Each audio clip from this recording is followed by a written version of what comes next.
Hyderabad central university చుట్టూ ఉన్న forest భూముల అమ్మకంపై సేవ్ హెచ్సియు ఉద్యమం ఉవ్వెత్తున ఎగిసిపడుతోంది.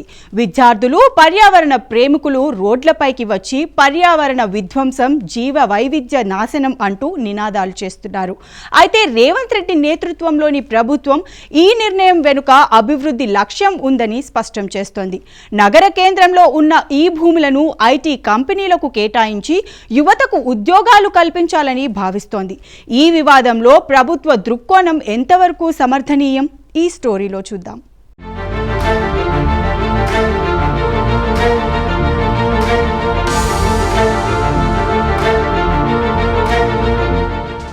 తెలంగాణలో నిరుద్యోగం ఒక దీర్ఘకాల సమస్యగా మారింది. లక్షలాది యువత ఉద్యోగ అవకాశాల కోసం ఎదురు చూస్తున్నారు. ఈ నేపథ్యంలో రేవంత్ రెడ్డి ప్రభుత్వం హెచ్సియు సమీపంలోని 400 ఎకరాల భూమిని ఐటీ కంపెనీలకు కేటాయించాలని నిర్ణయించింది. ఈ భూములు హైదరాబాద్ నగరం నడిబొడ్డున ఉన్నాయి. వీటి విలువ వేల కోట్ల రూపాయల్లో ఉంటుంది. అలాంటి ఖరీదైన భూముల ఉపయోగం లేకుండా ఉండడం కంటే వాటిని అభివృద్ధికి వినియోగించి ఉద్యోగాలు సృష్టించడం ద్వారా రాష్ట్ర ఆర్థిక వ్యవస్థను బలోపేతం చేయాలన్నది ప్రభుత్వ ఆలోచన. ఇది తప్పు ఎలా అవుతుంది అని రేవంత్ సర్కార్ వాదిస్తోంది.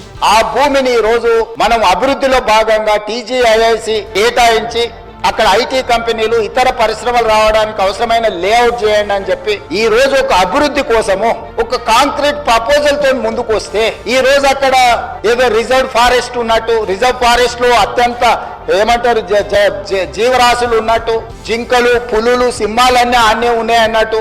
జింకలు, పులులు, సింహాలు లేవు అధ్యక్ష. ఆ చుట్టుముట్టుతో కొన్ని గుంటెనక్కలు చేరి ఇట్లా వ్యవహరిస్తున్నాయి అధ్యక్ష.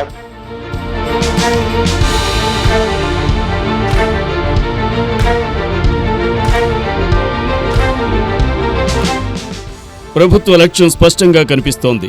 ఐటీ రంగాన్ని విస్తరించి ఆర్థిక వృద్ధిని సాధించడమే ఇక్కడ ప్రభుత్వ ఉద్దేశం.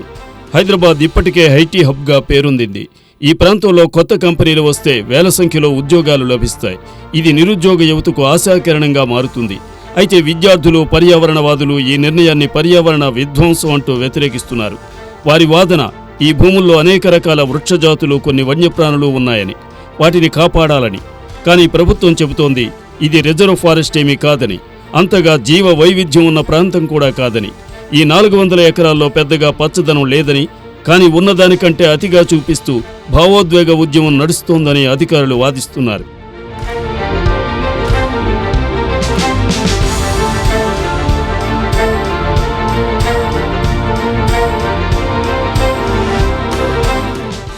పర్యావరణ పరిరక్షణ ముఖ్యమే, ఎవరూ దాన్ని కాదనడం లేదు.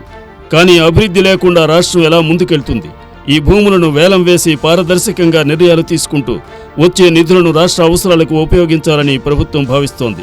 ఇది ఆర్థిక స్థిరత్వానికి దోహదపడుతుందని చెప్తోంది. విద్యార్థుల ఆందోళన వెనుక రాజకీయ ప్రోద్బలం ఉందన్న సందేహాలు కూడా కొంతమంది వ్యక్తం చేస్తున్నారు. ప్రతిపక్షాలు ఈ విషయాన్ని రాజకీయ ఆయుధంగా వాడుతూ యువతను రెచ్చగొడుతున్నాయని ప్రభుత్వం ఆరోపిస్తోంది.